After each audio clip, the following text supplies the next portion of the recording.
আসসালামু আলাইকুম everyone, welcome back to my channel garden with Zara. আজকে আমি নিয়ে এসেছি মরিচের চারা কীভাবে ঘরে তৈরি করা যায়। এখন আমরা যারা ঠান্ডা দেশে থাকি তাদের জন্য এটাই সবচেয়ে উপযুক্ত সময় মরিচের বীজ তৈরি করে নেওয়া।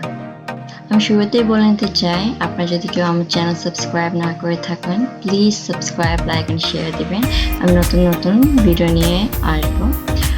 আর আমি আসলে ঘরে আগে এবার চারা তৈরি করে নিয়েছি।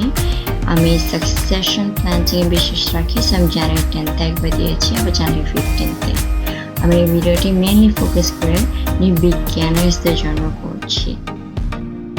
আপনারা যারা ঠান্ডা দেশে থাকেন তারা যার যার এলাকা অনুযায়ী লাস্ট ফ্রস্ট ডেট দেখে ঠিক লাস্ট ফ্রস্ট ডেটের 8 to 10 উইকস আগে যদি সম্ভব হয় ঘরে বীজ তৈরি করে নেবেন। জানুয়ারি লাস্টের থেকে ঠিক মিড মার্চ পর্যন্ত এই সময় মরিচের বীজটা তৈরি করে নেওয়া। আপনারা যারা গরম দেশে থাকেন তারা পুরো বছরই মরিচ চাষ করতে পারেন।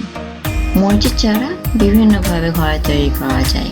কেউ একটা ন্যাপকিনে বা টিস্যু পেপারে একটু ভিজিয়ে নিয়ে মরিচের বীজগুলো রেখে একটি জিপলক ব্যাগে আটকিয়ে ঘরে কোনো অন্ধকার টেম্পারেচারে রাখে যাতে একটু আর্লি হেড স্টার্ট হয়। আমি সয়েল প্রিপেয়ার করে নিয়েছি। আমি আজকে জাস্ট সয়েলের মধ্যে মরিচের বীজগুলো লাগাবো। এখানে হালকা গরম পানিতে আমি একটু মরিচের বীজগুলো ভিজিয়ে নিচ্ছি। এটি আমি হাফ অ্যান আওয়ার মতো রেখে দেব। রেখে দিয়ে আমি ফিরে এসে এটিকে আমার প্রিপেয়ার্ড সয়েলের মধ্যে ছিটিয়ে দেব। খুব বেশি ডিপ করব না, দেখতে পাচ্ছেন আমি একটু হোল বানিয়ে নিচ্ছি, কিন্তু খুব বেশি না। বীজগুলো ছিটিয়ে দিয়েছি। এখন আস্তে করে আমি একটা পেনের সাহায্যে বা আপনার একটা কোনো শার্প অবজেক্টস নিয়ে সেটা একটু হালকা প্রেস করে সয়েলের নিচে একটু নিচে নামিয়ে দেবেন। খুব বেশি সিডসগুলো খুব বেশি সয়েলের ভিতরে ডিপ করবেন না, কারণ তাহলে সিডসগুলো জার্মিনেট করতে স্ট্রাগল করবে আর জার্মিনেশনের জন্য সমস্যা হবে।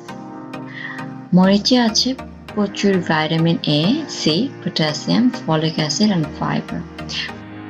আমরা বাঙালিরা মরিচ তো খুবই পছন্দ করি। মরিচ দেখতেও যেমন সুন্দর, খেতেও তেমন সুন্দর।